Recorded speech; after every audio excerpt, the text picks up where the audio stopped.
ഇനിയുള്ള ബോർഡ് യോഗങ്ങളിൽ സ്പോൺസറുടെ ഒരു പ്രതിനിധിയുണ്ടാകും. പുതുതായി മഖ്ബൂലയിൽ നിർമ്മിക്കാൻ ഉദ്ദേശിക്കുന്ന സ്കൂൾ കെട്ടിടത്തിന്റെ കമ്മിറ്റിയിൽ സ്പോൺസർ മിസാൻ അൽ ഇസയും പങ്കെടുക്കുമെന്ന് അറിയിച്ചിട്ടുണ്ട്. Board of trust chairman Ashok കൽറയാണ് ഇക്കാര്യം വ്യാഴാഴ്ച കൂടിയ ബോർഡ് യോഗത്തെ അറിയിച്ചത്.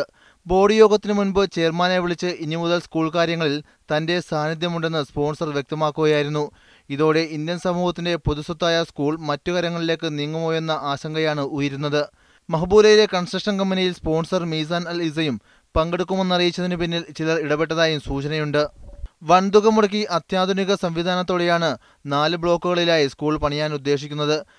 കഴിഞ്ഞ വർഷം വേണ്ടത്ര സൗകര്യമില്ലാതെ സ്കൂളിൽ സായാഹ്ന ക്ലാസുകൾ ആരംഭിച്ച് 1 വർഷം കൊണ്ട് 9,000 ദീനാറിന്റെ നഷ്ടം വരുത്തിയിരുന്നു.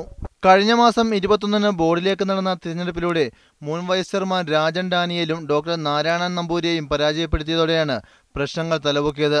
തുടർന്ന് രാജ്യം മാധ്യമങ്ങളോട് ഭരണസമിതിക്കെതിരെ ഗുരുതരമായ ആരോപണങ്ങൾ ഉന്നയിച്ചിരുന്നു. ഇതിനു മറുപടിയുമായി ബോർഡ് ചരിത്രത്തിലാദ്യമായി വാർത്താസമ്മേളനം വിളിക്കുകയും ചെയ്തു. ബോർഡ് അവരുടെ വാദമുഖങ്ങൾ നിരത്തിയെങ്കിലും രാജൻ ഉന്നയിച്ച ആരോപണങ്ങൾക്ക് വ്യക്തമായ മറുപടി നൽകാനായില്ല. കഴിഞ്ഞ ദിവസം നടന്ന ബോർഡ് യോഗത്തിൽ പുറത്തായ അംഗങ്ങൾക്കെതിരെ ശക്തമായ വിമർശനമാണ് ഉയർന്നത്. Media 1 Kuwait.